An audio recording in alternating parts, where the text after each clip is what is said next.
Very good morning दोस्तों, मैं विपिन भारद्वाज हाजिर हूँ आज आपके सामने अगेन अपने इस चैनल द बेबीलोनियन में। आज हम बात करेंगे how to grow your wholesale business.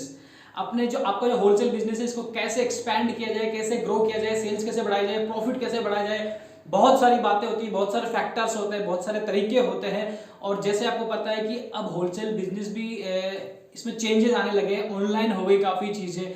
तो ऑनलाइन होलसेल बिजनेस हो गया, पुराना जो ऑफलाइन तरीके थे वो भी हो गए। तो आज एक मिक्स्ड रिव्यू रखेंगे अपन, ताकि आज अपन 10 ऐसे पॉइंट्स, 10 ऐसी चीज़ों पर बात करेंगे जिससे हम अपना होलसेल बिजनेस ग्रो कर सकते हैं। दोस्तों पहला तरीका, प्रोवाइडिंग ऑफर्स। अब इसमें क्या होता है दोस्तों, ये ऑफर्स मॉनिटरी भी हो सकता है, फ्री गुडीज भी हो सकते हैं, या इसके अलावा एक और चीज़ होती है। इसको मैं एक छोटे से एग्जांपल से समझाना चाहूँगा। आप अपने कस्टमर्स जो होते हैं, आप एक बहुत बड़े होलसेलर हो, आप अपने कस्टमर्स को एक टारगेट दे सकते हैं कि ठीक है, अगर आप 50,000 का या 1 लाख का या 2 लाख का या 5 लाख का एक साथ माल खरीदते हैं तो आपको एडिशनल इतना % डिस्काउंट दिया जा सकता है, या उनको आप कुछ फ्री गुडीज दे सकते हो।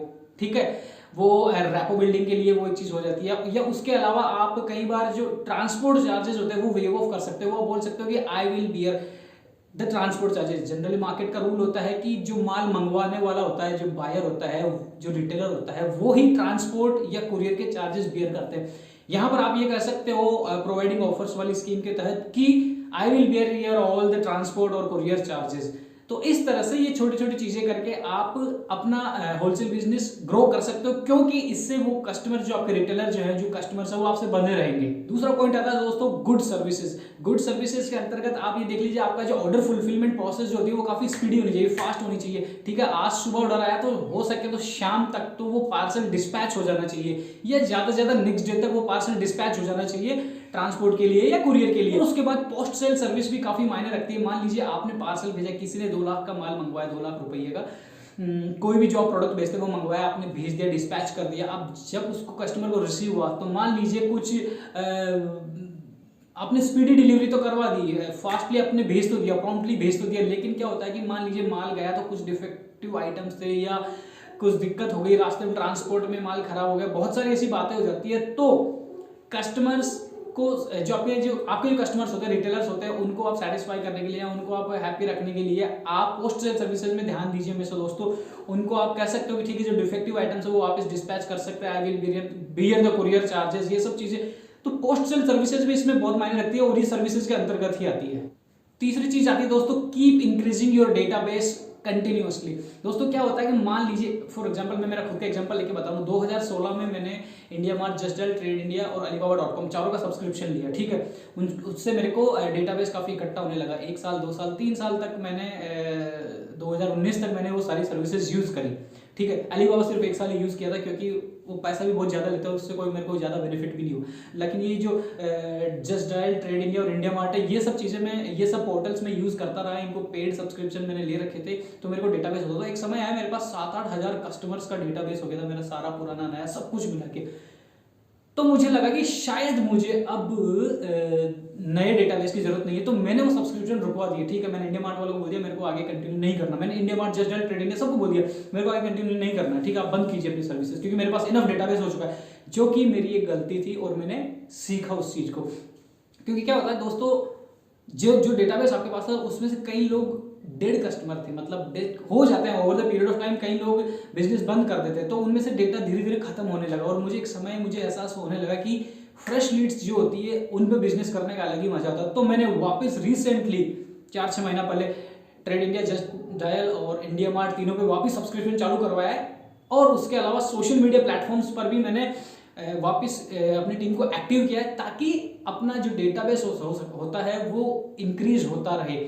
जो फ्रेश लीड्स आती है वो काफ़ी इफेक्टिव होती है, काफ़ी एफिशिएंट भी होती है दोस्तों। तो हमेशा अपना डेटाबेस आप कंटिन्यूसली इंक्रीज करते रहे। सोशल मीडिया प्लेटफॉर्म पर आप जाइए, चाहे व्हाट्सएप ग्रुप्स हो या उसके अलावा इंस्टाग्राम हो, फेसबुक हो, वहाँ पर रोज अपनी 1 से 2 नई पोस्ट डालते रहिए। जितने आप एक्टिव दिखेंगे कस्टमर उतने ज़्यादा आपसे एंगेज करने की कोशिश करेंगे या आपसे एंगेज करेंगे। और चीज़ होती है दोस्तों कंटिन्यूस टच। जो आपके रेगुलर कस्टमर्स हैं, जो आपको रेगुलरली ऑर्डर देते हैं, आप उनको टाइम टू टाइम फ़ोन की करते रहिए, उनसे बात करते रहिए। उसके अलावा जो व्हाट्सएप ब्रॉडकास्ट ग्रुप्स होते हैं उसके थ्रू आप निरंतर उनसे टच में रहिए, आप हमेशा एंगेजमेंट अपना बनाए रखिए। आपके जो लॉयल कस्टमर है उन पे आप एक निरंतर अपना फोकस बनाए रखिए। उसके अलावा आपके कस्टमर्स के द्वारा जितने भी मैसेजेज है, कॉल्स जाते हैं, हर कॉल को, हर मैसेज का रिप्लाई करना जरूरी है, हर कॉल को अटेंड करना जरूरी है। अगर कई बार आप उठा भी नहीं पाते किसी कारणवश, तो कुछ देर बाद, आधा घंटा, 1 घंटा, 2 घंटे बाद उनसे वापस आप बात कर सकते हैं, ताकि कस्टमर को ये लगे कि आप उसको एक प्रॉपर रिस्पॉन्स मिल रहा है। ये एक ह्यूमन मेंटेलिटी है, ह्यूमन टेंडेंसी होती है दोस्तों की अगर आप प्रॉपरली, प्रॉम्प्टली, फास्ट रिप्लाई करते हो तो सामने वाला आपसे बंधा रहता है। पांचवी चीज होती है दोस्तों गुड क्वालिटी प्रोडक्ट्स। इसमें क्या होता है दोस्तों, कई बार मान लीजिए कोई प्रोडक्ट लॉन्च हुआ, मान लीजिए कोई एथनिक कुर्ती है वो लॉन्च हुई, तो ठीक है, वो उसकी कॉस्टिंग आ रही है 800 रुपये, ठीक है, 800 रुपये में होलसेलर अपने रिटेलर्स को बेच रहा है बल्क में। अब क्या होता है, जैसा कि जब जाहिर सी बात है उसका कॉपी बनना स्टार्ट हो जाता है, उसकी प्लेजराइजेशन स्टार्ट हो जाती है, तो कई लोग क्या उस 800 की कॉस्टिंग को रिड्यूस करते करते क्वालिटी में कॉम्प्रोमाइज करते हुए वो 800 की चीज़ को 600 में ला देते हैं, 400, 300 तक में आ जाती है। पुअर क्वालिटी मटेरियल यूज करते हुए आप, जो कई जो होलसेलर्स होते हैं वो उस चीज को काफी रिड्यूस कर देते हैं प्राइस। इसको मैं काफी गलत मानता हूँ, क्योंकि एक समय आने के बाद 1-2 महीना, 4-6 महीने में पता लग ही जाता है और फिर रिटेलर्स आपसे माल लेना पसंद नहीं करेंगे। या फिर आप एक काम ये कर सकते हैं कि अगर आप इंफीरियर क्वालिटी बना रहे हैं, पुअर क्वालिटी का माल बना रहे हैं, तो जब आप किसी को बेच रहे हो, किसी रिटेलर को, तो उसको इन्फॉर्म कर दीजिए कि ये कम क्वालिटी वाला है, इसकी कोई गारंटी नहीं है, आप उस हिसाब से ही आगे बेचना। तो अगर आप बोल के रखते हो तो काफी हद तक वो चीजें कवर हो जाती है। इसलिए always try to sell the good quality products, तभी आपका होलसेल बिजनेस ग्रो कर पाएगा। 6, कीप जेन्युइन प्राइसिंग। दोस्तों क्या होता है कि आप प्राइसिंग हमेशा जेन्युइन रखिए, लगना चाहिए कि you are the real manufacturer और यू आर द होलसेलर। उसमें क्या होता है कि आपको लगता है कि दूसरे लोगों के पास ये प्रोडक्ट नहीं है, तो आप उसकी मनचाही रेट ले सकते हैं, काफी अच्छा मार्जिन, बड़े मार्जिन का बेच सकते हैं, लेकिन एक समय आने के बाद पता लग ही जाता है कि you are over pricing the products. उसमें कस्टमर को पता लग जाता है कि जो रेगुलर, जो एक होलसेलर जितना मार्जिन रखना चाहिए होलसेलर को, उससे कहीं ज्यादा आप मार्जिन रख रहे हो अपने रिटेलर्स, तो रिटेलर्स एक समय आने के बाद आपसे मुंह मोड़ने लग जाएंगे, तो वो आपके होलसेल बिजनेस को डाउन कर सकता है। तो हमेशा प्राइसिंग जेन्युइन रखिए। जेन्युइनली जो एक होलसेलर को जितना मार्जिन रखना चाहिए, 8%, 10%, मैक्सिमम 15%, मैं मानता हूँ, ये मेरा एक्सपीरियंस है, मेरे फील्ड का, मुझे नहीं पता अदर सेक्टर्स में, अदर प्रोडक्ट्स में कैसा होता है, लेकिन आप एक जेन्युइन प्राइसिंग रखिए हमेशा। 7, stop writing manually and use technology. दोस्तों बिजनेस को मेंटेन करने के लिए, मैनेज करने के लिए, पहले पुराने समय में 2 भाई होते थे, एक माल की जो इनकमिंग होती थी उस पर ध्यान देता था और एक माल की सेल्स आउटगोइंग पे ध्यान देता था। ठीक है, आज भी वो तरीका होता है होलसेलिंग बिजनेस में, लेकिन क्या होता है कि अब टेक्नोलॉजी इतनी फास्ट हो गई है कि आपके काम, आपको सहूलियत देने के लिए कई तरीके, कई एप्स, कई वेबसाइट्स, कई पोर्टल्स, कई चीजें ऐसी आ गई है जो आपके काम को काफी स्मूथ कर सकती है, मैनुअल वर्क को काफी हद तक रिड्यूस कर देती है। तो हमेशा टेक्नोलॉजी का यूज करिए ताकि आपका बिजनेस फास्टली ग्रो हो। पहले जो समय आपका अननेसेसरी चीजों को मैनुअली मैनेज करने में लग जाता था, अब उस समय को आप कस्टमर एंगेजमेंट में या ज्यादा प्रोडक्ट बनाने और उसको डिस्ट्रीब्यूट करने या इन सब चीजों में ध्यान दीजिए। 9th, keep manufacturing new design, means keep variety of products. इसमें क्या होता है दोस्तों, मान लीजिए आप कुर्ती मैन्युफैक्चरर है, तो एक ही टेस्ट का माल आप बेचते रहेंगे तो रिटेलर्स जो होते हैं जिनको आप माल बेच रहे हैं उनको तो वैरायटी चाहिए ना। ठीक है, आप तो अपने हिसाब से, जहाँ पे आप कॉस्टिंग कम से कम ला पा रहे हो, जिस प्रोडक्ट में जिस तरीके से, उसी हिसाब की प्रोडक्ट आप बना के बेच रहे हैं। लेकिन जो रिटेलर होता है, जो एंड यूजर्स को बेचता है, उसको तो वैरायटी चाहिए होती है अपनी शॉप के लिए। तो उसके लिए आप भी न्यू वैरायटी लाते रहिए, न्यू प्रोडक्ट्स ऐड करते रहिए, ताकि कस्टमर को एक नई चीज मिलती रही। ये एक बहुत ही जेन्युइन ट्रुथ है दोस्तों। अपने टेस्ट के हिसाब से, आप मार्केट के टेस्ट के हिसाब से, आप अपने जो रिटेलर्स होते हैं जिनको आप माल बेचते हो उनसे फीडबैक लेकर आप नया माल बनाते रहिए और वैरायटी ऐड करते रहिए, तो आपका होलसेल बिजनेस जबरदस्त ग्रो होगा sir. Last but not the least, 10th, manufacture unique products. दोस्तों यूनिक प्रोडक्ट बनाने के क्या फायदे होते हैं, ये मैं आपको एक छोटे से एग्जांपल से समझना चाहूंगा। फॉर एग्जांपल, मैं एक कुर्ती सेलर हूं, मान लीजिए, ठीक है, मैं रेयन की कुर्तीज बनाता हूँ, ठीक है, प्लाजो सेट भी होते हैं वो भी बनाता हूँ, रेयन की कुर्तीज बनाकर बेच रहा हूँ काफी समय से। अब उसमें क्या होता है, जैसे रेयन हो गया, जो नॉर्मल कॉटन होता है, उसमें काफी कंपटीशन होता है, क्योंकि वो कॉमन चीजें होती है, कहीं भी मिल जाती है, कोई भी बना के बेच देता है।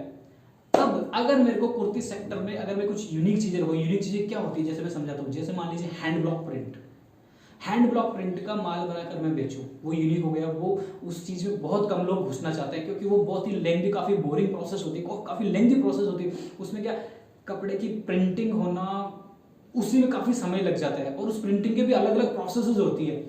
तो कई बार 2-3 महीने में तो कपड़ा प्रिंट होके आता है, अगर आप कोई पर्टिकुलर डिज़ाइन बनाना चाह रहे हैं, ठीक है, फिर उसके बाद मैन्युफैक्चरिंग होती है, फिर वो बिकता है और उसकी प्राइसेस भी ज़्यादा होती है, तो वो एक रिस्क रहता है बिकेगा भी या नहीं बिकेगा अगर डिज़ाइन अच्छी नहीं बनी तो उस चीज़ में बहुत कम लोग घुसना चाहते हैं। लेकिन मैं ये दावे के साथ कहना चाहता हूँ दोस्तों, अगर आप हैंड ब्लॉक हो गया या बहुत सारे अजरक प्रिंट होते हैं, उसके अलावा दागू प्रिंट होता है, इस टाइप के प्रोडक्ट, इस टाइप की कुर्तीज़ आप बनाकर बेचते हो, आप यूनिक प्रोडक्ट, ये यूनिक प्रोडक्ट्स में आता है कुर्ती सेगमेंट में, तो ये आप बना के बेचते हो तो आपका बिजनेस 110% ग्रो होगा, क्योंकि ये चीज़ हर किसी के पास नहीं मिलती है और कस्टमर को आपके पास आना ही पड़ेगा ये सब लेने के लिए। तो दोस्तों ये मैंने 10 चीज़ें बताई है, 10 तरीके बताए जिस तरीकों की मदद से आप अपने होलसेल बिजनेस को ग्रो कर सकते हो।